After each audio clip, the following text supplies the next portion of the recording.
Welcome back to Two Rail Fans, guys. Apologize if I'm a little hoarse today, having some allergies at the moment. Figured we would get this caboose finished up. I know I said I was going to use this foil tape for the inside and paint it black. However, I think I'm going to go back to what I did last time over the paint because it basically removes the need to do a separate paint job. I'm just going to use this black electrical tape here. But before we get into that, I am going to get the lighting hooked up here. And I had somebody ask me the other day how I do the wiring on this. It's not overly complicated, and I'm sure there are many different ways to do it. But I like to do it this way because it just kind of keeps things simple. So first of all, I am going to use two different LEDs in this. And this is the same light we use in our buildings. It already has the resistor wired in, and these are super cheap. If I can find these, I'll leave an Amazon link in the video description for those lights. Excuse me. So I have two of these. These are the wires that come up from the wheels. Again, we use this Athearn Genesis part number ATHG61382. We used a pair of those for the pickups to go ahead and get that garbage out of the way. The reason I had liked using these, just like locomotives that have this style pickup, you can see that there's a small metal plate that touches both sets of wheels. So sometimes what you'll find is there's a metal brush of some sort that touches the axle. But this is completely different. So basically each one of these, every wheel on this caboose is picking up electrical power. So when I do the wiring on this, since I'm doing two LEDs, I could set it up so that each pair went to one of the LEDs, but I don't like to do it that way because I don't want these blinking. We want these to stay on all the time. So when you hit a small spot in the track where normally, for example, even these Pennsylvania Railroad passenger cars flicker, it's not going to flicker. So the first thing I need to do is really connect these wires to each other. And then once I've done that, then I can connect the lights to these. So that's what I'm going to do now. I've got my soldering iron here, some flux, solder, steel wool for cleaning it, some wire strippers, some cutters in case I want to cut. Of course, I could use the strippers for that, but so I'm going to go ahead and get started on this. I know there's two sets of arms on this, but I found personally for me it's a lot easier just to work with one of them. Again, I'm not a pro here, folks. Just your average model railroader trying to do some of everything.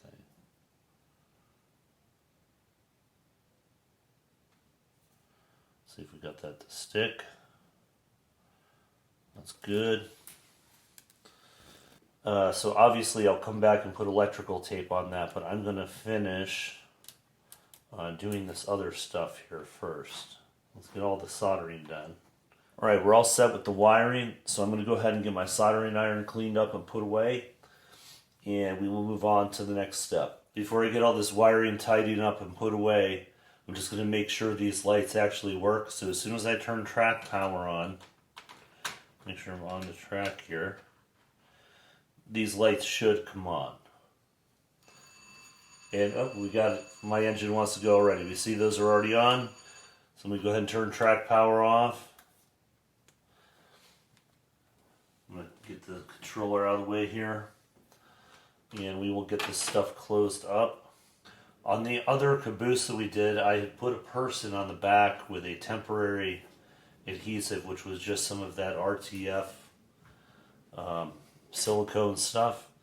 I am not going to put anyone on this because I would like to try and find some conductors or some figures to put on the back, and I don't want to permanently stick someone on there that I'm going to try and remove. So at some point we are going to do a massive caboose conversion project to lighting for all the other cabooses we have, and at that point I will hopefully have some conductors to add. If you guys have a specific product in mind where I can buy that, I don't know if Woodland Scenic sells something like that, please leave a link in the comments. I would appreciate it very much. Alright, so I'm going to get this wiring kind of tidied up here. Alright, so like I said, it's not the prettiest, but it does work.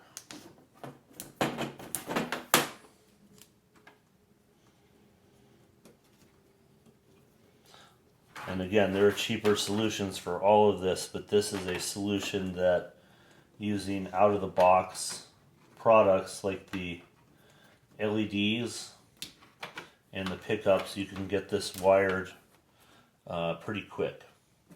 I'm just going to curl that up onto the inside. Alright, so next step. Let's get this thing covered inside. That's the top right there. I'm going to kind of overlap here a little bit. I'll trim some of this off, but I want to make sure that the gap for this part doesn't leak light. Alright guys, I think I got enough tape in here. It's not around every single surface, but I'm going to go ahead and get this button back up, and we're going to see if this tape only, no paint, no foil tape experiment worked, and we will go from there.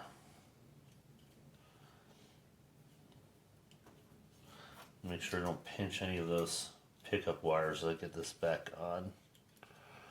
Oops, I had this piece folded. I'm going to trim that. Alright, we got that back on. Let's go ahead and get the roof on. So if this has any light leaks, of course I'm going to go back and fix that later, but I figured I would try the tape only method just to see what would happen.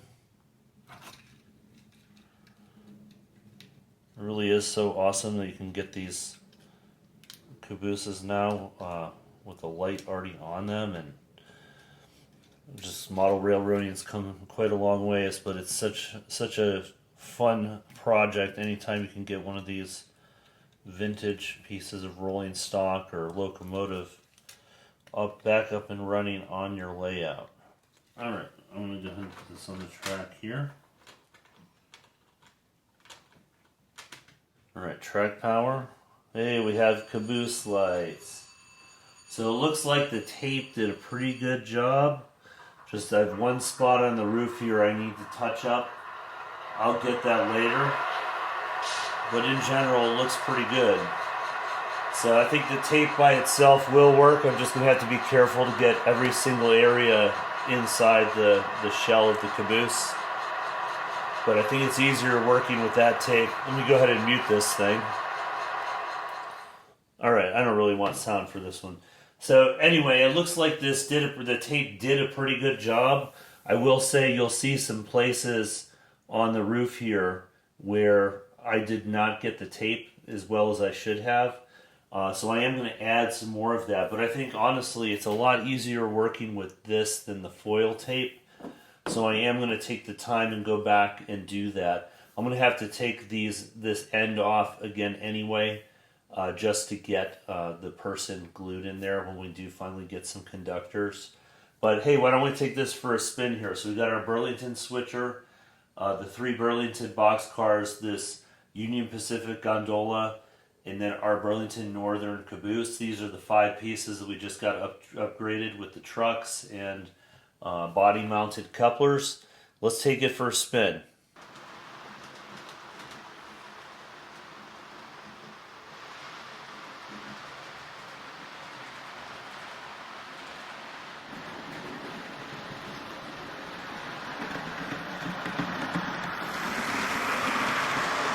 Thank you guys for watching. We'll catch you in the next one.